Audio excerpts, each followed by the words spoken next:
Well, let's go ahead and get started. We are recording this. We did have, like I said, much larger group, and either way, we're going to make this available, and we're so happy you're here.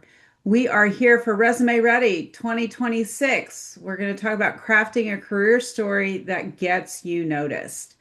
And so we're happy you're here. This is part two of our Resume Ready series. And this session is about moving from what you've done to how it's understood by recruiters, by computers, by hiring managers, and recognizing that your resume isn't just a document. This is a bridge. It's a bridge between your experience and someone else's need. So I'd love for you to put in the chat, what's one word about how you're feeling about your resume right now? We got good, mostly thanks to Amanda. Well, thank you, Charles. Um, Good to hear. Yeah, wordy opportunities. Love that. Needs some work. Yeah. Now, old. Okay. A resume is never going to be perfect. It's always going to be an opportunity to evolve it. And we're going to talk a little bit about that here this evening. And so, who's here this evening? There's three of us here that are going to be talking to you from three distinct perspectives because resumes are experienced in different ways. I'm Amanda Hahn. I'm going to be speaking to you from a career design lens, how I work with my clients around building their resume as an executive and career coach, working with clarity, alignment, and story. Charles is going to bring a hiring manager lens, talking about real decisions and constraints. And Tina brings the HR lens, systems, screening, and fairness. Charles. Yeah, so it's great to be here, and I've been hiring teams for over 25 years. So what I'm here to do is present my perspective on what makes me stop, what makes me look at the resume deeper, and what makes me want to learn more, and what makes me want to set up an interview. And I am Tina, and I've been working with people for a very long time. I've hired hundreds, and all those resumes go through a machine before I ever see them. So I'm here to talk a little bit about what happens when your resume hits the first threshold, the machine threshold. Fantastic. And so, just touching upon where we came from our first session, we talked about in our last Resume Ready workshop, talking about uncovering your story. And we use this idea called the STAR impact method. And you may have heard of the STAR method out there. It's used quite a bit and talked a lot about for interviewing preparation. And we talked about using it for resume preparation, talking about looking at your experiences, the situation, the task, the action, the result. And we add this extra part, the impact of your work. And we think of impact a lot of times, and resume is like, oh, it's all about numbers, right? And I increase business this percent, or I manage this many people, and quantifiable.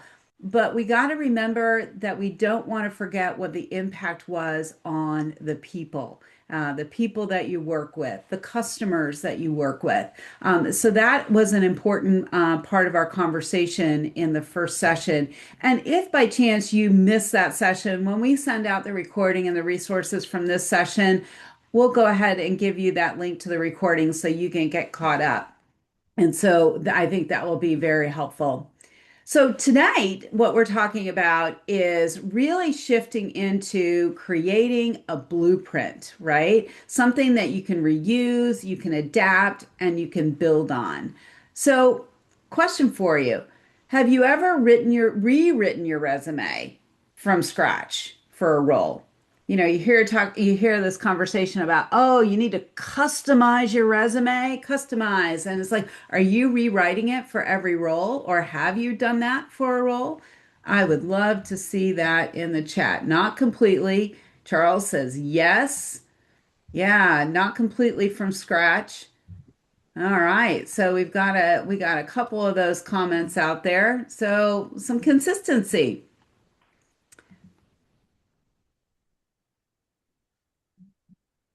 Charles.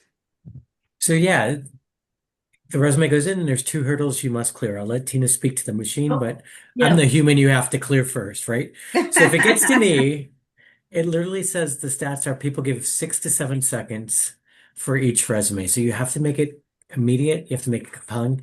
You've got to make me curious. You've got to let me know more. And I'm looking at it as, can you do the job? Can you fix the problem that I'm hiring for? And Tina can talk about the machine that kind of customizes it and what you have to do to clear that hurdle.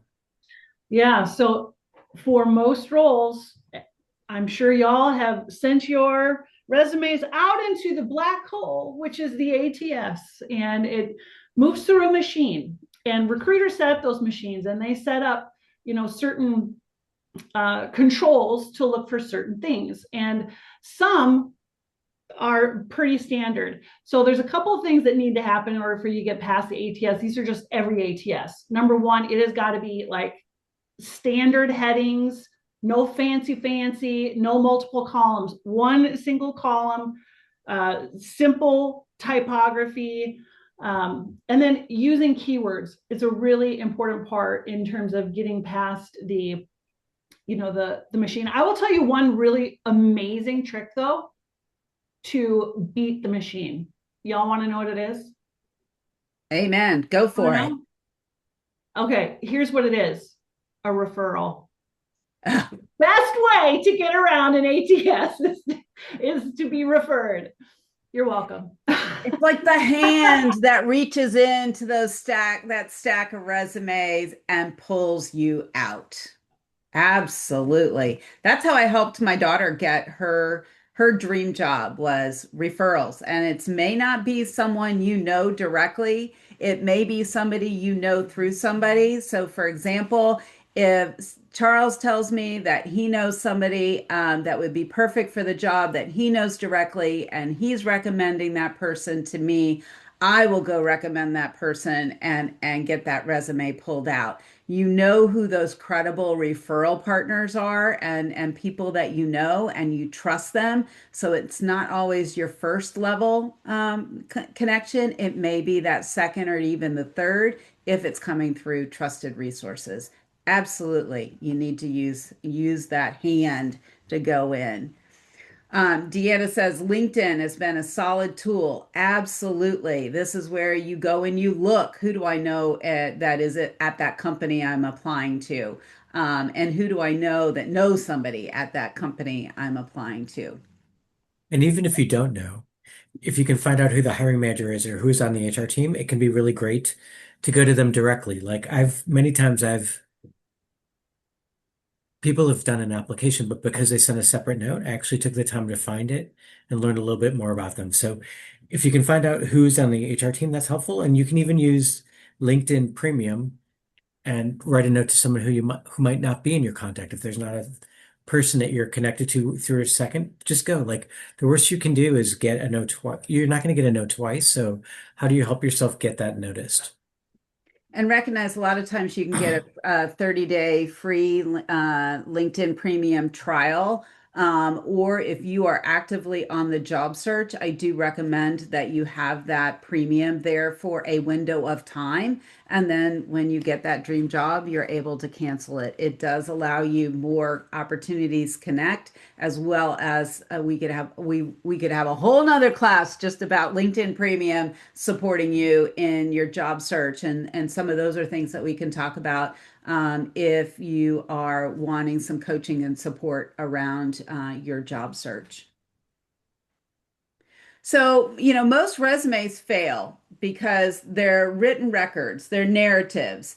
They are your job description. You've seen it. You've seen somebody do that where it's like, oh, and here's my job, particularly a young, newer professional.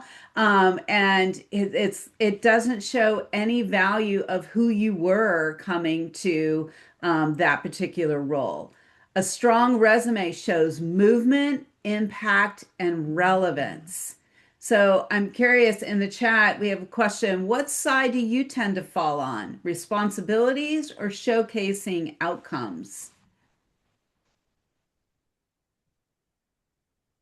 Charles, what do you look like or look for those outcomes? I love the question, and it sort of depends on what the role is. But I think I'm a numbers guy, so quantifiable helps me a lot. So quantifiable impact, like if that's a skill and it's matched with something that's quantifiable, that's super helpful.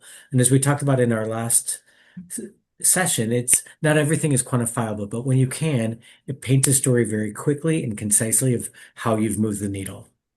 Yeah, yeah.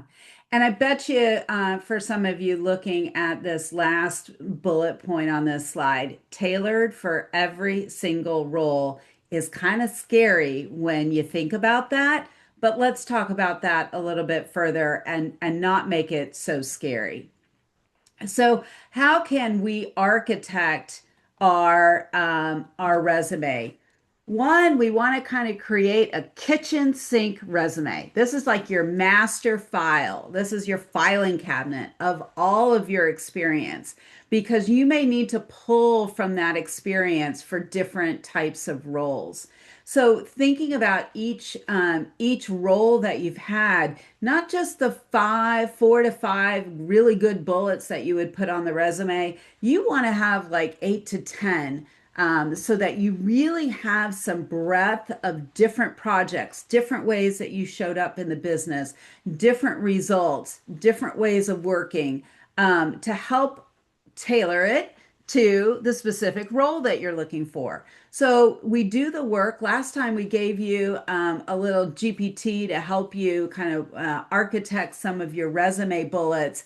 And so going back and using that star plus impact method to create that really fleshed out experience and start creating this expanded large resume that then you can pull from.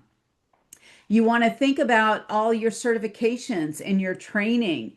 In today's world, AI is here. And if you have not done any learning either on your own or the YouTube, the YouTube graduation of AI, or LinkedIn learning, there are lots of opportunities to make sure that you are staying fresh and relevant and that you're speaking to that. So if you have any certifications and training, it's important to highlight those, particularly more recent and current ones. And particularly if you have anything around AI, it can be very valuable.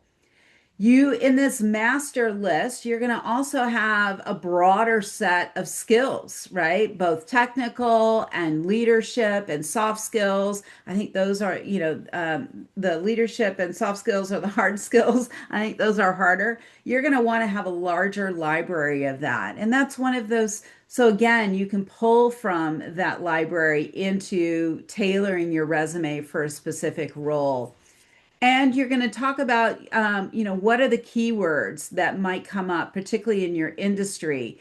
And when you have kind of the starting place, particularly of these accomplishments, we can go to our friend Chatty or Gemini or Claude. Take your pick. To pick your poison, not pick your poison, pick your friend and have your friend help you identify what are my skills, and help you identify that list. What are the keywords so that you're not having to work so hard? It can really help synthesize that. What are my greatest strengths that you're seeing identified in my skill set?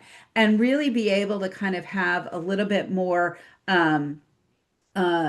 support behind, that kind of builds your confidence too as you're looking at roles and thinking about them.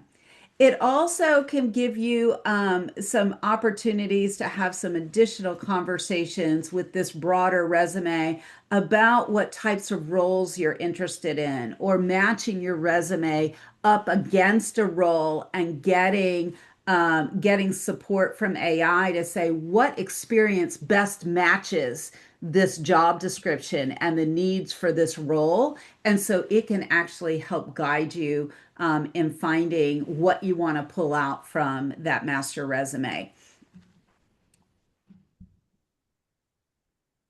Have to take a breath there. So, do you think having a master resume would reduce your stress? And Nicole says, yeah, just this week I started a Word doc with some bullet points for my resume.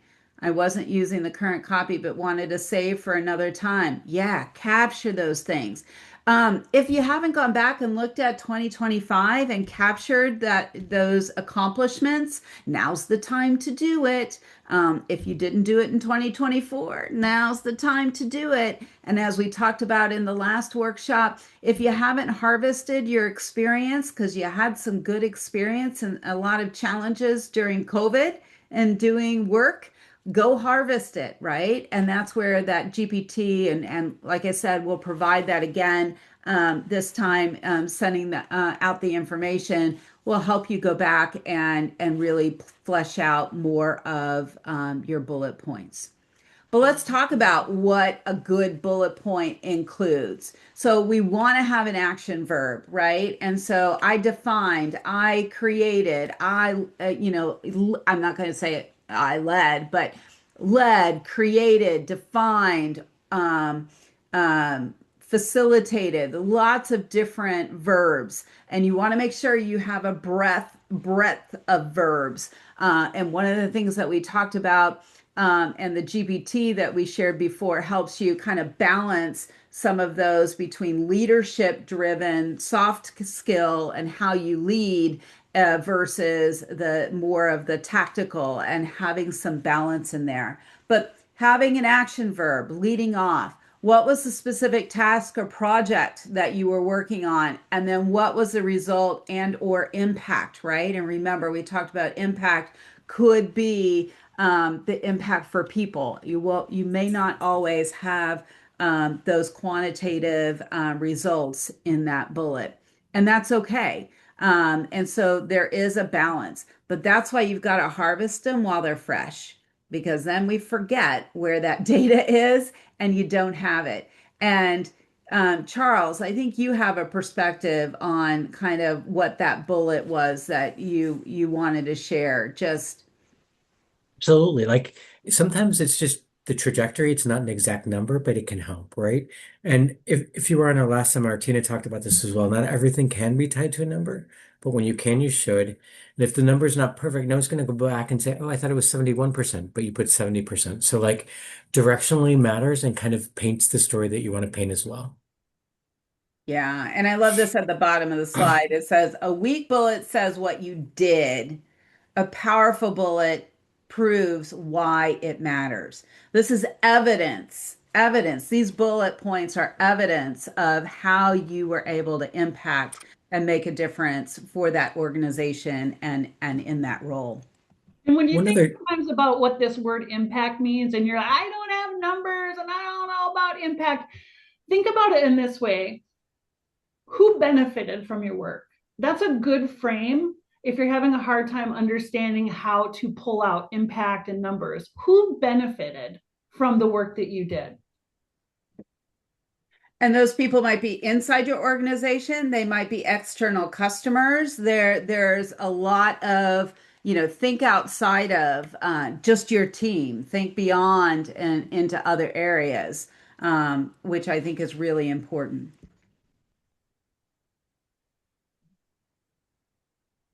So let's talk about what customization is and isn't, right? Let's talk about how we go about that.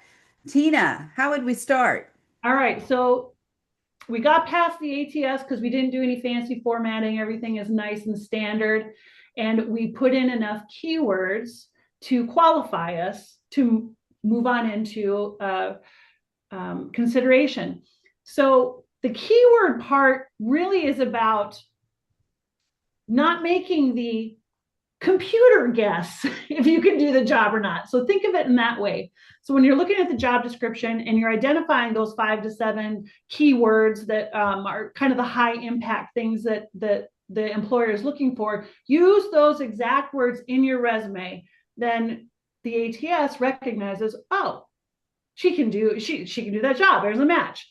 When it comes to, looking at even the company profile, I would recommend looking both at the job description, but looking at the company profile and even looking at, what is their consumer presence? What is their actual presence out in the marketplace? Refine and mirror the language so that one, you're getting qualified by the keywords, but also when you use the language of the employer, what you're doing is not making them guess, making the human guess whether you're a good fit or not.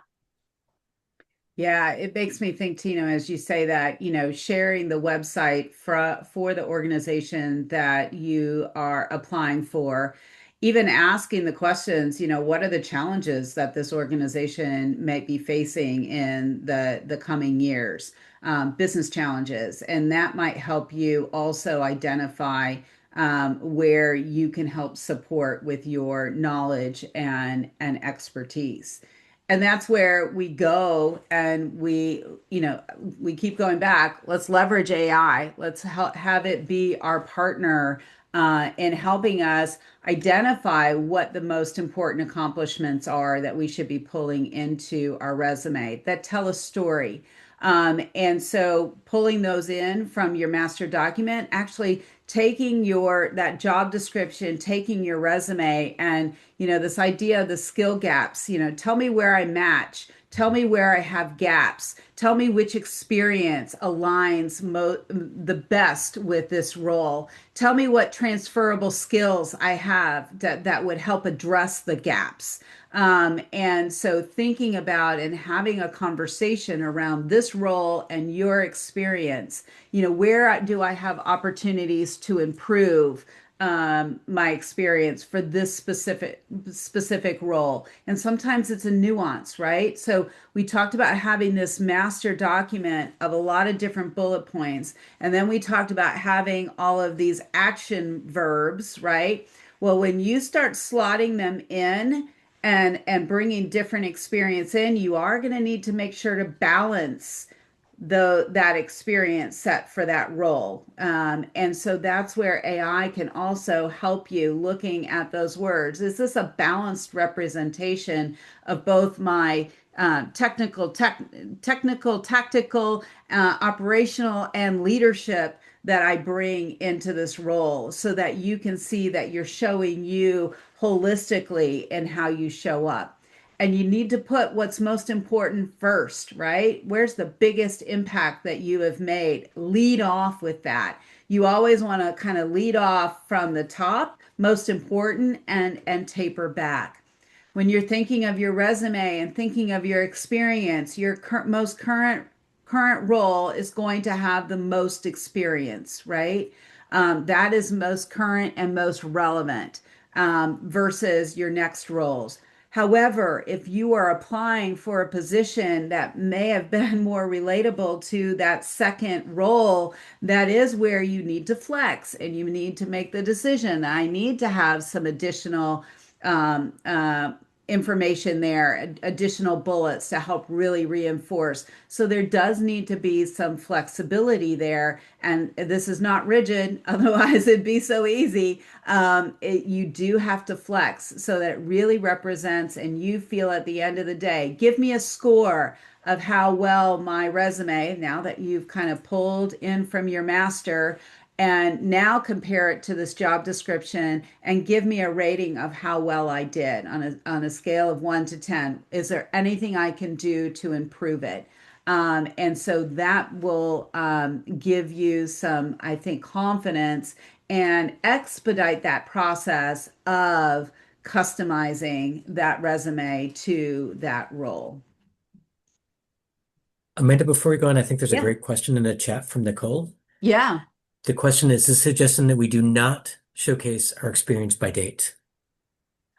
No, it's not. Do not showcase your experience by date. Usually, most people are still doing chronological resumes. And so it is your most recent experience.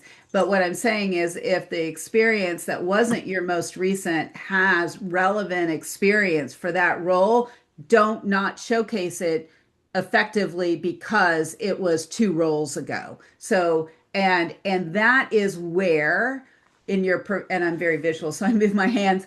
You in your professional summary, that's where you want to call on and tap into. I have direct experience in XYZ, even if it's not your most current role.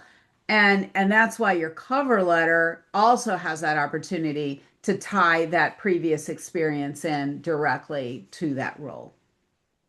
Right. I think what you're just saying is just to emphasize it to match the role, whether it's the immediate one or the one behind that.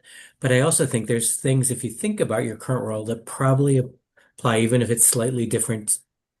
If you're going for something that's slightly different and one of your experiences before was more relevant, I still think you can kind of tweak it from your master list and make it better match.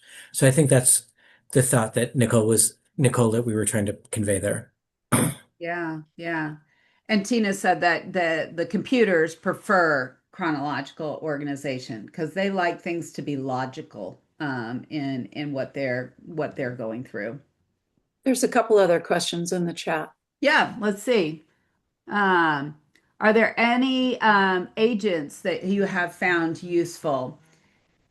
At the end of the day, you are your most powerful agent. I think there was one, oh, and Charles, maybe, and I'm trying to remember which one that was, that I shared with you not too long ago because somebody had asked you for helping to build out the simple format, the formatting of the resume.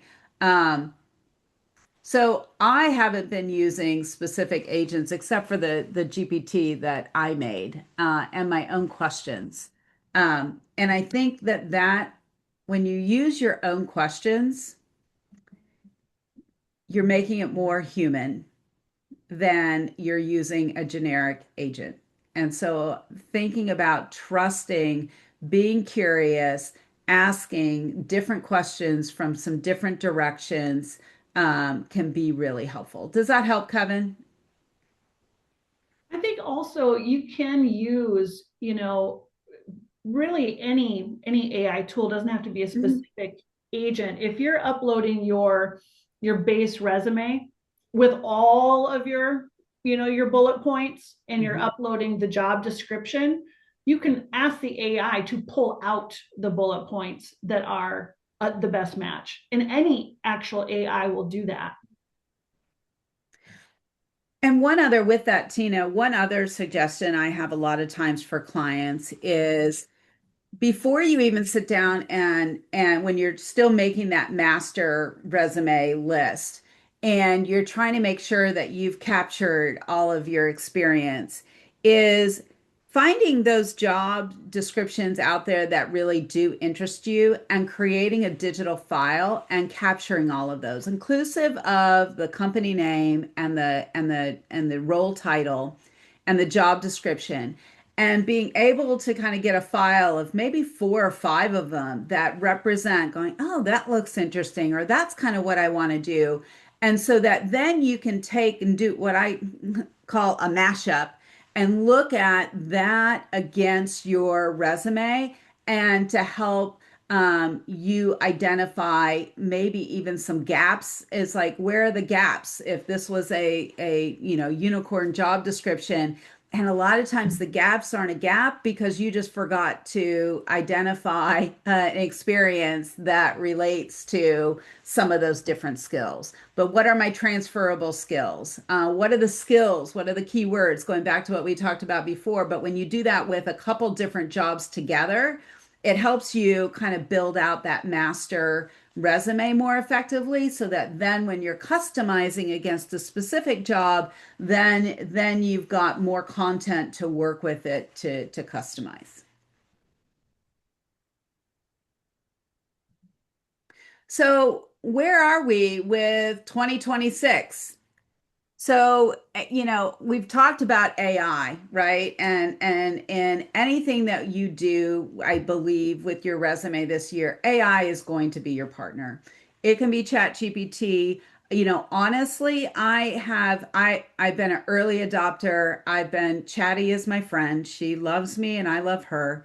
But let me tell you, I have a new friend, and that's Gemini and Notebook LM and the Google Suite. They are surpassing. chatty pretty quickly with some of the incremental features that are available. Claude is also very supportive and helpful in these conversations. So some of it is your preference, and at some point you probably will pay your $20 to one of these organizations so that you have speed and depth to really leverage AI in other areas. So one of the perfect places to help you do that is in we talked about this in your linked in our LinkedIn conversation last year, but is also for your summary. After you've worked on your experience, being able to say, help me create a powerful summary. I'm looking for jobs in these types of areas. It's not no longer going to be, I want this job. You got to have a little storytelling because they're going to want to quickly read and scan through it.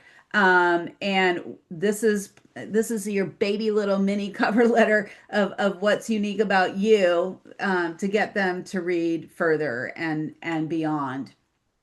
You're going to want to be able to have AI help you curate your skills. We've talked about that, how to match up. Which ones should I be using? Am I missing anything? What are the words? Am I matching up correctly to the words? So it's interesting, different kind of conversations of, different, particularly if there's two words like organization development, organization, and how that shows up in different places, even the different spelling. Is it spelled with the Z or spelled with the S? And understanding what that looks like in the job description that you have right in front of you. And then you've got to be on this continual learning path. There are so many resources out there. LinkedIn Learning is a highly reputable with a wide variety. You have an opportunity to learn around about AI. And let me tell you, the resources out there in Google now of learning about AI are absolutely, or YouTube are absolutely incredible in some cases. And you find a path, you find a person that you trust. But think about your learning, both informal. So sometimes it's not always a certification, but sometimes it is. There's now new AI certifications coming out. I'm taking AI certification for coaching, and how to use it ethically in coaching. And so, what does that mean in your field? Where do you have opportunities? Organization, I know they did AI training for all of their employees. They all had to go through it. So, what opportunities may you have in your organization even to be able to participate in any AI training, and how do I use it in my role? How could I use it in my role? Let me see, just checking in here in the chat. Nicole said she looked at the position try to limit the AI in your resume. I was surprised to see that. Yeah, you do want to make sure that you can use AI, but you don't go and have AI write your whole resume and here's my resume. This is why if we're doing this push and pull, and you are validating and you're pushing AI to help you kind of reword, and a lot of times one of the most effective things is you get your phone out and you talk to AI. Let me tell you about my experience in this particular role. And now can you help me create some bullet points for my resume? And sometimes when you get into more of the conversation, you are able to get there more easily than you're sitting there trying to type it. And that's bringing the human side into AI versus just a trained bot that is not bringing your personality into it.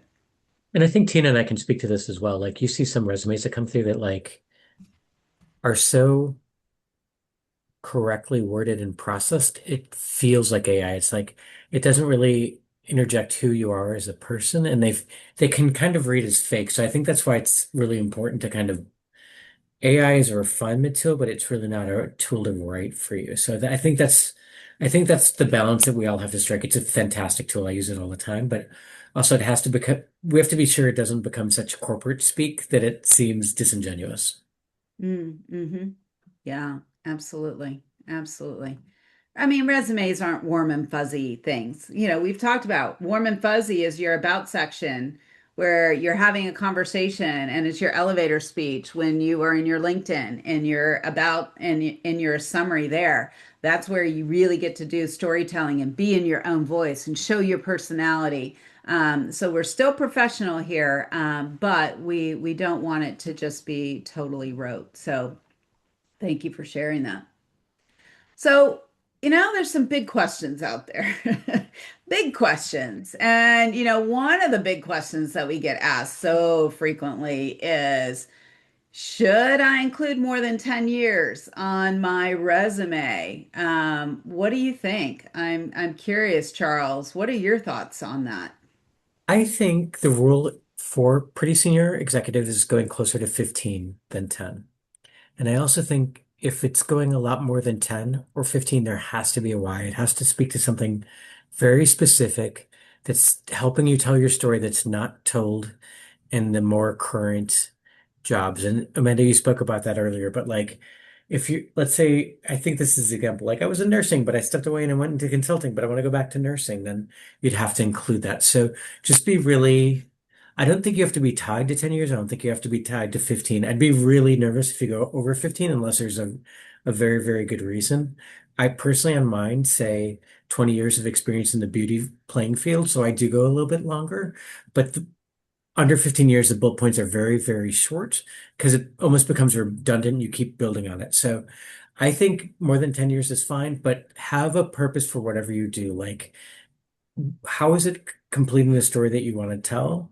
And how do you make sure it's not redundant? Like, we don't want to read that you've done the same thing in six positions. So what was unique about that position 10 years ago or more?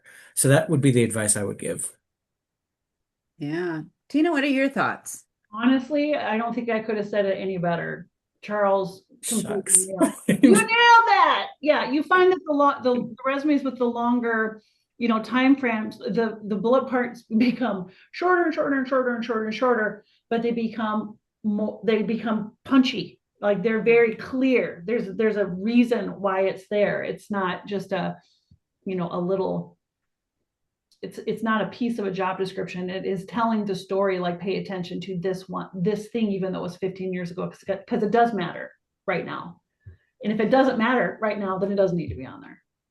Yeah, for me personally, when I took 12 years off to raise a couple kids, and after I was hired into that first position, and then I was looking for the next position, I did choose to show my previous experience 12 years prior, and in part because I left in a pretty senior role, and that was relevant for my being hired into those next roles. And so yeah, if there's a reason, then it's an opportunity, and I that you should. I think that keeping your resume to no more than 2 pages, is really important. And I think also LinkedIn is the place where you may show your longer history. And the reason why I encourage that is that if I were to not go beyond 10 years on my LinkedIn or even 15 years, for example, I worked at Macy's, my whole network from Macy's would just go away, right? They wouldn't know that I'm a Macy's alumni and that that's a connection and an entry point of conversation. So thinking about where am I sharing what information between my resume and the LinkedIn platform? You have different answers for those pieces, which I think is important. So, what about graduation years? That's another hot topic. It is a hot topic. uh, we were just talking earlier about other conversations around resumes, and this is a hot topic. The ageism piece is a hot topic. It's real. But here's some good guidelines. If you're still a student, definitely put your expected graduation date. That definitely signals internship, entry level eligibility. You get to be, past graduation, that 5 to 10 years, it's really proving that, you're up to date. on the training for your field. So that can be helpful there. Mid-careers when people start asking, oh, should I put it on there or not? And I would say, you know, it's up to you.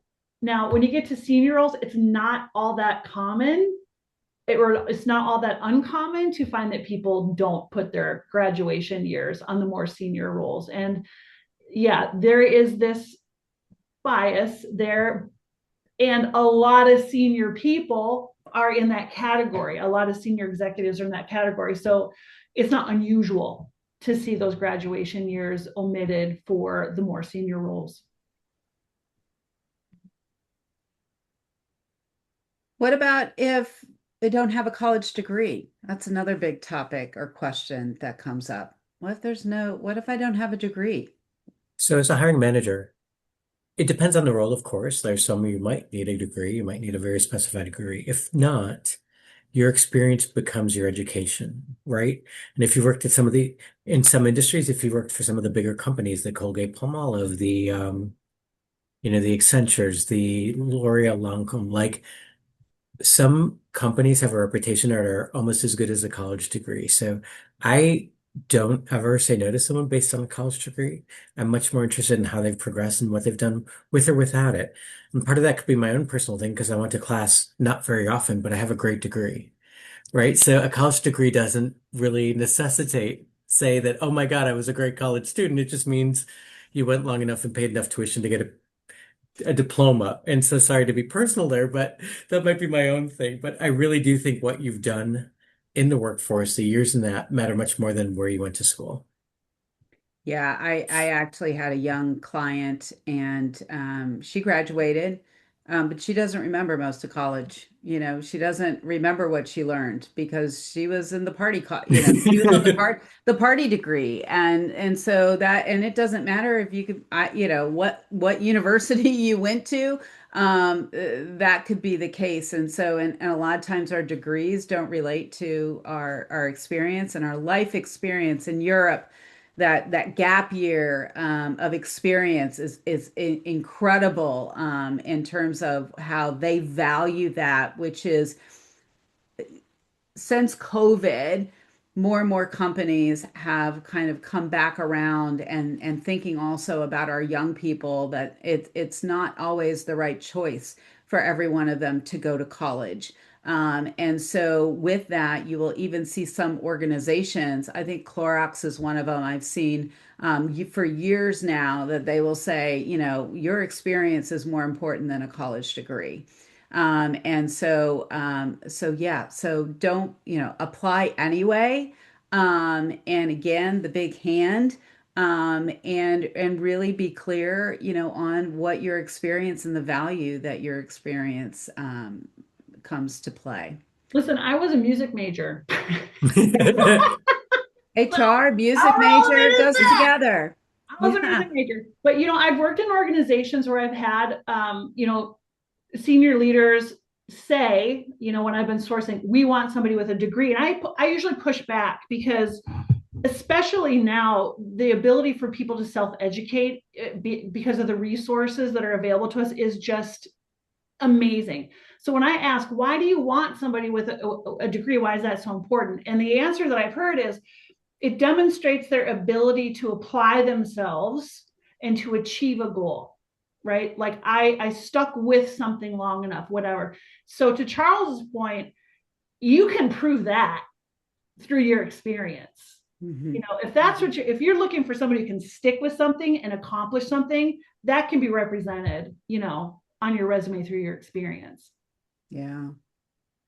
Nicole has a really good question in the chat, and it's talking about if you're going through a career pivot, or maybe you have a side hustle. You have your corporate job, and you also have, and in her case, she's talking about being a coach. I have both coaching and corporate on my resume, and when I have them both on my resume, but I make decision on who leads based on where it is I'm applying, right? Particularly if they're both present, and they're both currently active. I will pull my coaching teaching to the top if that is more relevant to that opportunity versus pulling my corporate change management to the top if that is more relevant. And so thinking about that, particularly if you do have multiple, and it's not like LinkedIn that blocks you in based on the start and stop dates. If they're both present, then you can reorder that if you need to best address that role. Does that answer your question, Nicole? You can give me a thumbs up. And Yeah. if I can Oh, add, can I add two thoughts on that? Nicole, yeah. always remember it's your story to tell, right? So you can Mm, craft how you tell your story, what you've done, and how that presents to what you're applying for now. And the second thing is so important to us at Life Design Project is transferable skills. So what you've done will apply to whatever you've done. It's just a matter of telling the story in a way that's authentic and genuine to your story and to help you get the interview that you want. yeah. I love that. I love that. Tina. A great resume gets you the interview, but a clear purpose gets you the right interview. And this is one of the things, that we care deeply about at Life Design Project is that, great, we can help you, craft an amazing resume. Yay. But dang, we don't want to see you like just coming up with a resume to get in another job that is soul crushing that you feel stuck in, like we want to craft this amazing resume and then align it, with your sense of purpose. What are your guiding values in your life? What are the things that matter the most to you? Because these things are two-way interviews, right? Like they're interviewing you to see, what maybe you can do for them, but you should be interviewing them as well to find out if they're aligned with your values. That's how you find out if you're in the right interview, is being really clear about your purpose and what's important. I'll tell you a little story for me. I I became unemployed. I was an executive, and I was 6 months without a job. And I had a friend tell me, "Hey, you can draw a straight line with a crooked stick, so it might not always look the way you want it to look." And so the next job that I took, going from a VP to an entry level admin recruiter was a little, swallow my pride. But I have to tell you, I went to their website and I looked at what they were all about, and I saw their tagline, and their tagline just resonated to my toes because it just spoke so loudly to being authentic. And that is a big core value for me, is authenticity.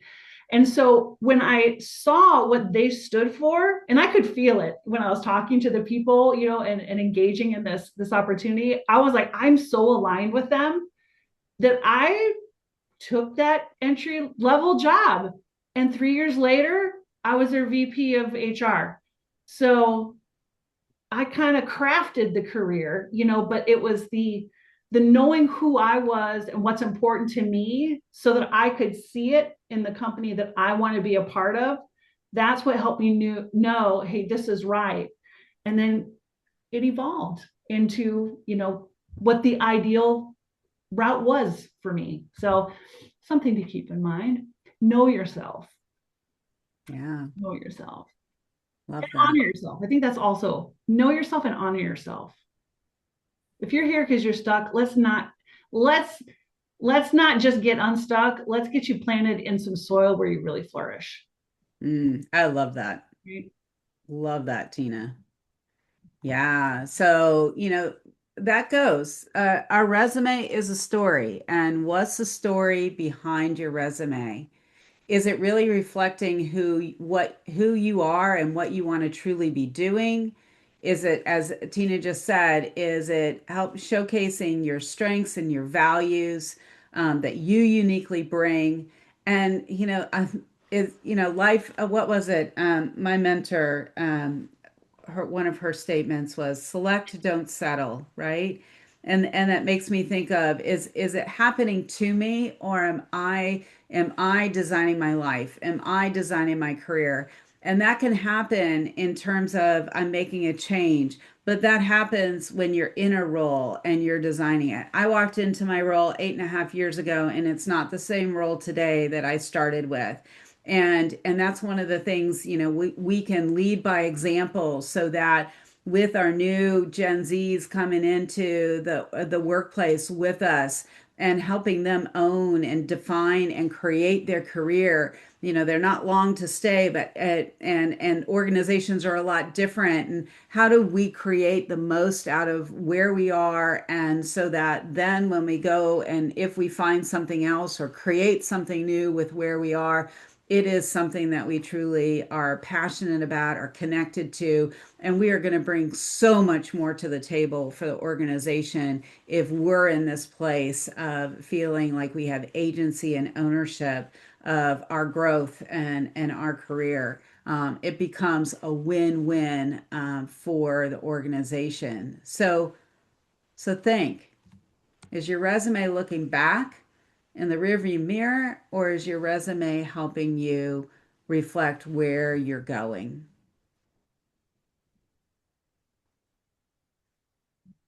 And that's what we do at Life Design Project, right? We help you design your path. We fulfill your potential. You saw how excited Tina and Amanda and I got talking about helping people get unstuck and helping people craft their own journey and starting with strengths and values. So the coaches at Design, Career- Life Design Project will help you do that, like uncover your unique strengths and values, develop actionable career strategies. We all sit there like, I am a big believer in Sunday scaries. If you're like have the Sunday scaries, it means something's not right and you're not ready to go in tomorrow. It means that you need to redesign the career. And and you got to do it. You got to get through the ATS. You've got to get the LinkedIn that matters. And so the Life Design coaches can help you do that. So we have different programs for wherever you are in the journey, and we love to help people get unstuck. So that's what we do at the Life Design Project. And that's why we love doing these. We love just hearing what's on your mind and reading what's in the chat and really trying to help people build the life they want. And so we have an opportunity if you or someone would value learning more and having a conversation. This is a no pressure conversation, it's a coaching conversation. What is it that you're wanting to create? We'd love to talk to you. This is an opportunity to think about how do I get ahead of the game? We, the worst thing that you can do is wait until you need your resume. You want to have your resume and be in a ready state so that when those new opportunities, whether it's an internal, I had to help my son when I was in Mexico write his resume for an internal promotion, right? So sometimes you need that for internal. When those opportunities come, you want to be ready. It doesn't feel good when your back's against the wall and you're like, I can't apply for that job because I'm not ready. If you're ready, then you have that opportunity to accept and be open to those new possibilities. And it's amazing. It changes the energy that you have around it. Recognizing too your resume. If you see a position, you need to strike quickly. You can't be going and writing your resume and in 2 and 3 days, I'm going to apply for the position. They will have already closed the door, or you will be at the bottom of the list. You need to be striking when it's hot within the first 24 hours, if at all possible. So if there's job roles that are interesting to you, put the alerts on in LinkedIn, put the alerts on in Indeed, so that you are seeing those quickly and you already have your resume. You can make the quick adjustments and be able to apply quickly and be in that consideration set. And as a hiring manager, it's not uncommon. Like you'll have 100 applicants in the first 12 hours, right? So you have to figure out how you break through the noise, whether it's, as you said, Amanda, like you apply, but then you look at who's the hiring manager and you also look at who do you know that's connected to those people. Like, how do you get through the back door? So there's so much to it. It's not, I'm the best qualified person. I'm going to send a resume and they're going to find it. You really have to help yourself increase the odds with a great resume that'll pass ATS and try to find the back door of who we can get to in the company. Because when that happens, you're actually making the hiring manager's job easier because it's, I mean, I believe in people and I want to look at every resume, but like, as I said in an earlier quote, the average resume gets under 7 seconds of review. So you've got to make it stick. You've got to make those first impressions count.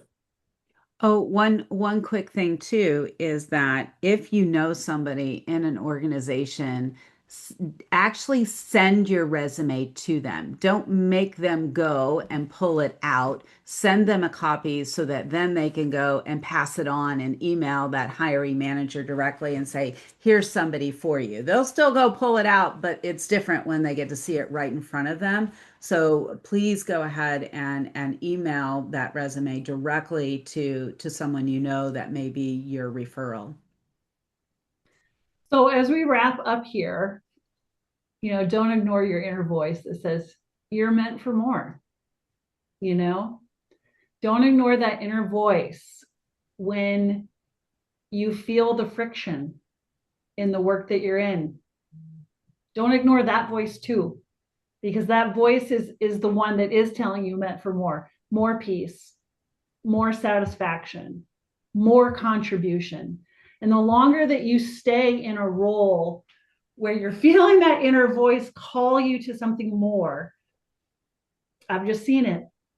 And I know you guys are you're gonna understand, but your energy level decreases, the engagement decreases, the sense of like workplace trauma, which might, I mean, truly trauma, gets deeper and deeper. And then showing up for a next role, it takes a lot to have to dig deep then, to do that.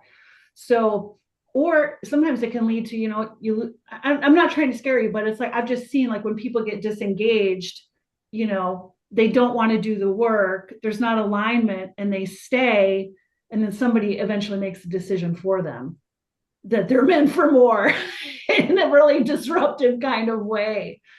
So listen on the inside, and when you're feeling that friction, that usually means there are values in play that you have that are getting offended. And, you know, look when you don't have to, act when you feel that friction, believe that you can have, a career where there is levity and growth and whatever it is that your values are. But you're meant for more of those things. So go get them, y'all. Like, go get them. And sometimes those things are not somewhere else. Sometimes looking around within the organization that you may be in, job crafting, job evolution happens. No one's going to know unless you speak up. And so, if there's someone internally and you feel that I want to be in this organization, but I feel like I'm called for something else, start having a conversation. Find that person that you can talk to, so that you don't have to give up and leave, that you are able to bring that skill set in. So there's many, many, many ways. The key there is don't suffer in silence. Yeah. So that's why sometimes having a coach can help you in guiding that path. Finding a mentor can help you in finding that path and that conversation. So any final questions that you have? I would love to see in the chat, what was the most valuable piece of insight or new information that you are walking away from this evening?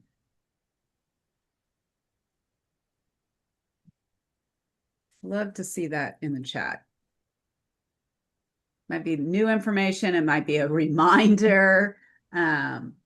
More peace, you're meant for more, feeling friction, values in play that are getting offended. Yeah, thanks, Kevin, for sharing that. Yeah. Well, we want to thank you for being here. We will send out a follow-up that will have the recording and also some resources and the previous recordings from our other workshops. If you were not in attendance, that kind of helps the picture. Just also the opportunity to connect with us for a free discovery call. And if there's someone that you know that's walking alone in this process and might need some support, please go ahead and send them our way. We would love to be able to help them. Deanna said, love the keywords and detailed direction on a resume reset. Awesome. All right. Thank you, everyone. And we're wishing you a wonderful rest of the week. And hopefully it's warm and wishing you all the best.